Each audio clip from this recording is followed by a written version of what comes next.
Hi, it's Elaine Shannon from the Cipher Brief. We're talking with Ambassador Dennis Ross, who's been involved in many, many negotiations in the Middle East. He was the point man for the U.S. in the peace process in both the George H.W. Bush and Bill Clinton administrations. He has a unique and valuable perspective on what's going on now in Gaza. Welcome, Ambassador Ross. Nice to be with you. What we want to talk about today is what happens to Gaza going forward. There's no question about it. It's a mess. Large swaths of it are uninhabitable. What do you think is going to happen now? And is there some utility to the debate that President Trump has stirred up about what should happen to this territory and to the people who have lived in it? What's interesting with the Trump call for relocation is it takes on the conventional wisdoms about this conflict, which is that you can't talk about things like relocation, and it puts Arabs in a position where they can't look like they're betraying the Palestinian national cause, which relocation seems to call into question. It seems to raise the issue of are Palestinians supposed to move someplace else and give up their hold on what is part of their historic homeland? But that's not, I think, what has driven President Trump in making the proposal. He has his whole experience is in real estate and building, and that's the same for his negotiator, Steve Witkoff. Steve Witkoff was in Gaza, flew over it, was at the Netzarim corridor, and what he saw is the reality of an area that is completely devastated. And the question I think that he and President Trump have is, given the scope of the devastation, which is infrastructure and housing, um, how do you contend with that if it's at the same time heavily populated? So this wasn't a judgment that, boy, we're gonna present something as a way of ending the Palestinian problem. We're walking away from two states. No, this wasn't a political statement. This was, in his mind, a common sense statement. Now, we've also seen with President Trump, he doesn't mind sort of upsetting the apple cart. He doesn't mind coming with, how should we say it, a very strong demand. He is certainly hearing from the Egyptians, Jordanians, the Saudis, the Emiratis, the Qataris, that this is not something that they can accept because it goes too much against the narrative in the region. But his approach to them should be, okay, if you don't like what I've offered, come with something that's realistic. Come with an approach on reconstruction. Come with an approach on the day after administration in Gaza that doesn't leave Hamas in power and makes reconstruction possible. Don't come with a declaration, we're going to have a donors conference, or let's commit to two states. These are slogans. They bear no relationship to how you're going to change the realities on the ground in Gaza. So they need to come. When King Abdullah comes, he should be talking about what he's prepared to do. To be fair, the Jordanians have field hospitals in Gaza. They can extend the security perimeter around it. Egypt obviously is the key to everything that comes in and out of Gaza.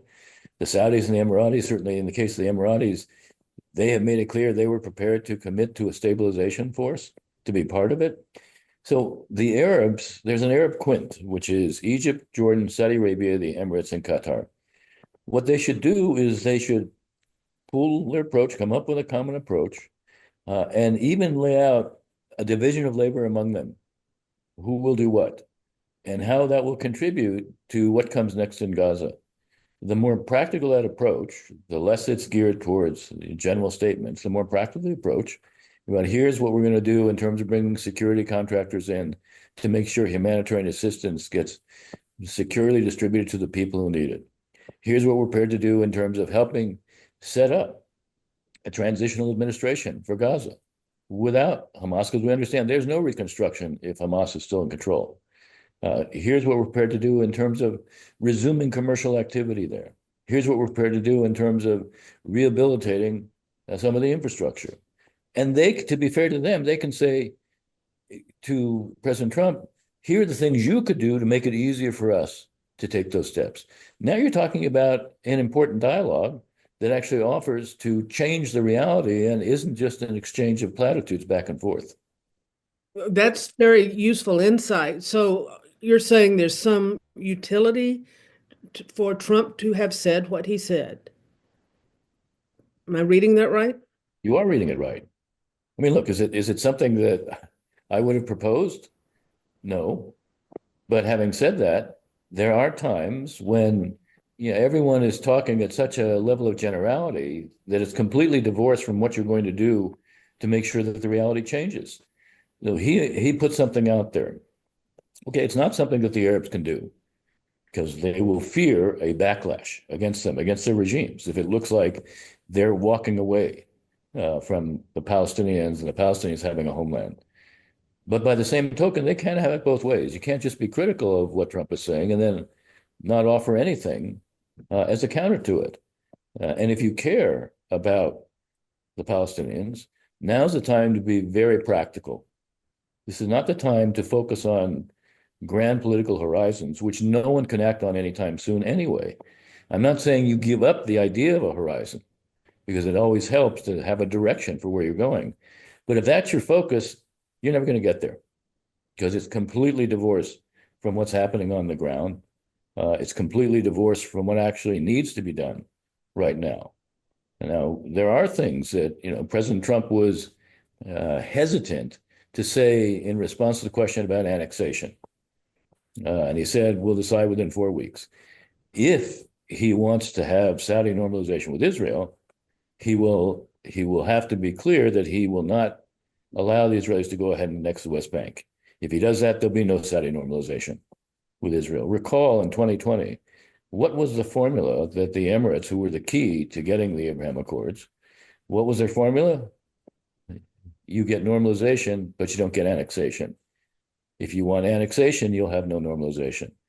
The Saudis are not going to offer less than that or want less than that. That's a baseline for them.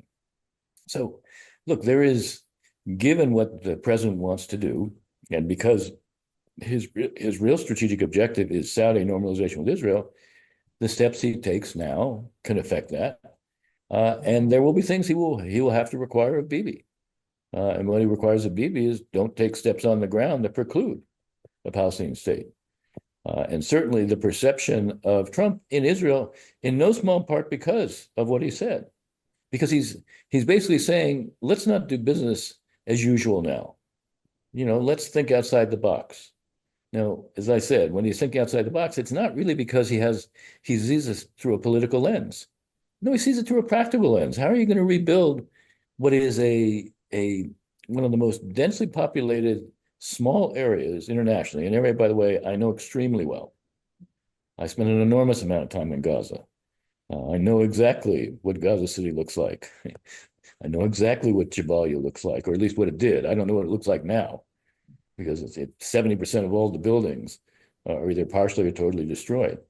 But even before, you're dealing with what is an impoverished place with a very dense population. And you're not going to have an approach that leaves Hamas in control because then there'll be no reconstruction. Who's going to invest in Gaza and rebuild in Gaza, knowing that if Hamas is controlled, they will divert materials. Their aim will be to rebuild their military capabilities. Yeah, they know maybe it'll take 5-10 years, but the purpose will be to get back to where they were prior to October 7th. And it doesn't matter what the time horizon is. Well, who's going to invest knowing that? They shouldn't.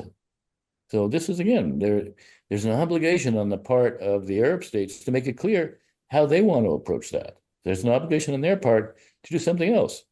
It is amazing to me, and it was one of the interesting things that Tony Blinken said in his departing speech, where he said, why is it that the Arabs can't condemn what Hamas did?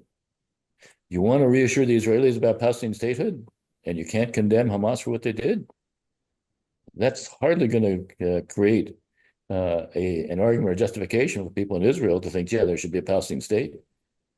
So there are obligations on all sides. These are what I'm suggesting on the Arab side, that President Trump should use what he said to draw them out on practical approaches.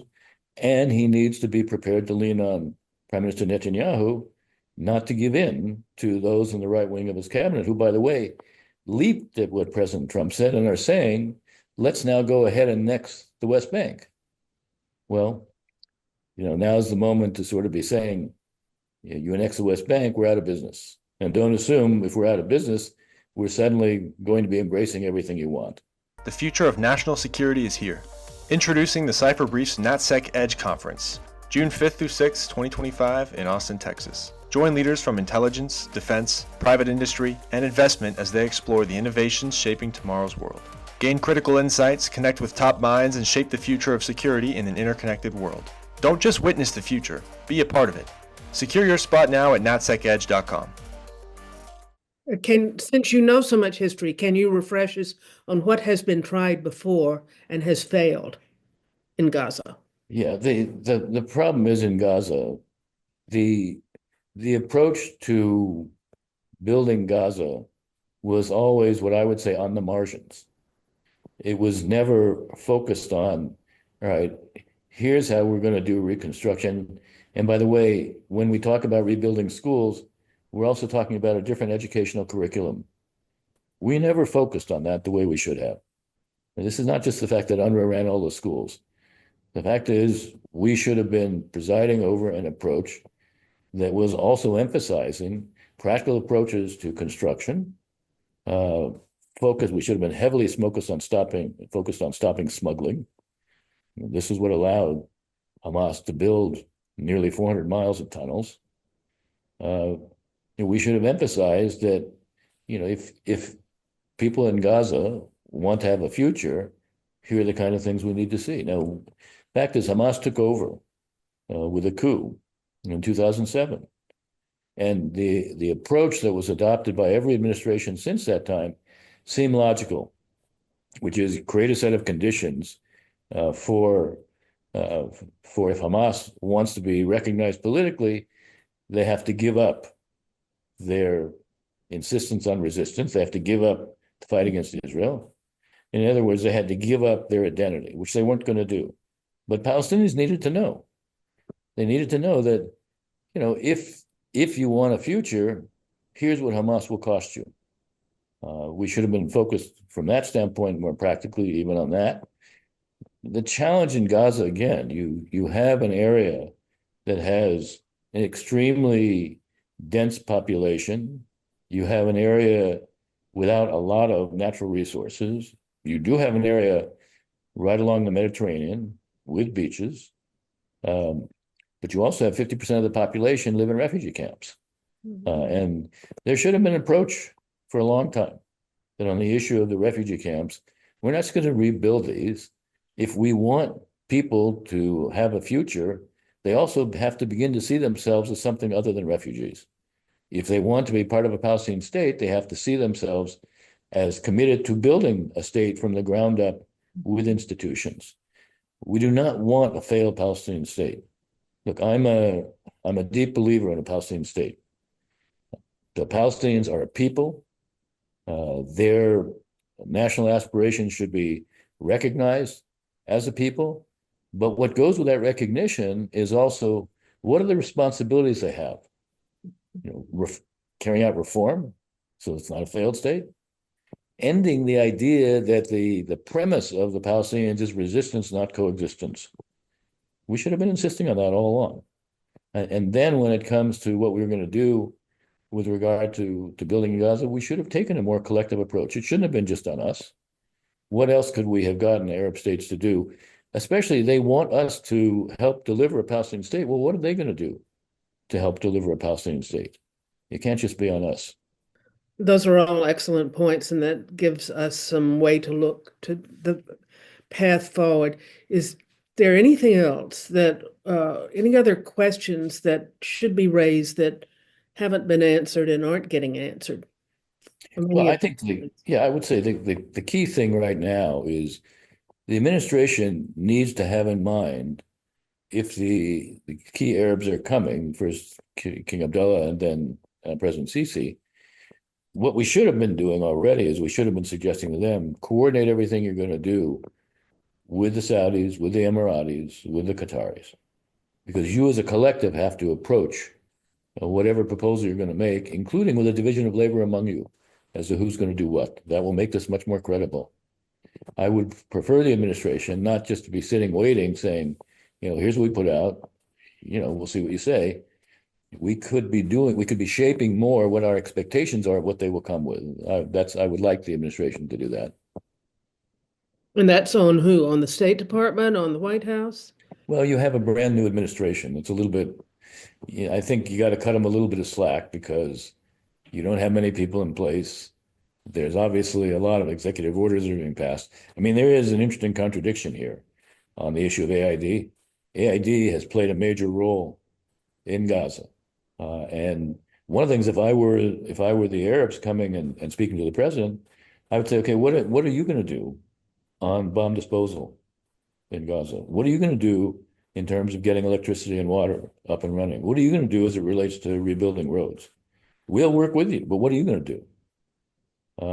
We don't have answers to any of that. We have a very broad concept, but we don't have a clear picture of what we're going to do. I mean, the president initially said, we're going to own it. And he said, he was asked the question, we'd have U.S. troops there. Since that time, well, he hasn't said it. You've had members of his administration walk that back. But that certainly puts the Arabs in a position where they have a right to ask certain questions about how are we going to approach this practically? I'm saying to you, we have to get the Arabs to come here and not focus on platitudes, not focus on slogans, but they have a right to ask us, okay, what are you going to do practically? Exactly. Well, this is fabulous. I think we should wrap up now. I appreciate it. Have some tea. I do. That's what I'm drinking. I must send more tea to you. This really helps. Okay. Thank you. Thank you, Dennis. All right, be well.